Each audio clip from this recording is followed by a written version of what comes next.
চাকরি করতে করতে মাজার দিক হয়ে গেল গা। যাই এবার একটা চক্কর দিয়ে আসি, চোর চোরটার যে হাল বাইরে গেছে দেশে। বাচ্চা ধন চোরেরা এবার সাবধান হয়ে যাও, টেডি বিয়ার কিন্তু ডিউটি চেক করতে বের হয়েছে। সব চোরেরা সাবধান হয়ে যাও, এদিক ওদিক যে চোর আছো সব পালায় যাও। আজকে মনে কোনো চোর চারটা নাই কা, জায়গা একটু বৈশা বৈশা রেস্ট করি, এত কি দাঁড়া ডিউটি করান যাইবো। যেই না সিকিউরিটি গার্ডের চাকরি করি বেতনই পাই 4,000, বউরে দিমু কি নিজে খামুকে সংসার চলবো কেমন, মাথায় করে আমার। বাসায় বউয়ের পক্ষই তো ঘুম হয় না, তো কি করি আর এই ডিউটি পোস্টে একটু ঘুমাই দেই, ঘুম হয় নাকি। ওরে বাবা, শরীরটা খুব দুর্বল লাগতেছে, ম্যানেজার মনে হয় আজকে আসবো না, যাই একটু ঘুমায় নাই। ধুর, ভাল ইচ্ছা কি ঘুমানো যায়, বসে বসে কতই ঘুমাবো, অমনে একটু ঘুমাই।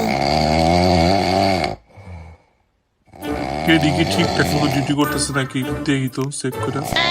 ওরে হালাল পো টেডি, তুমি ঘুমাইতেছো, দাঁড়াও তোমার আমি দেখ। টেডি তোরে খাইছে আজকে। টেডি, আয় টেডি, আয়, ডিউটি বাদে ঘুমাও না। আমার ক্ষমা করে দেন, আমার ভুল হয়েছে।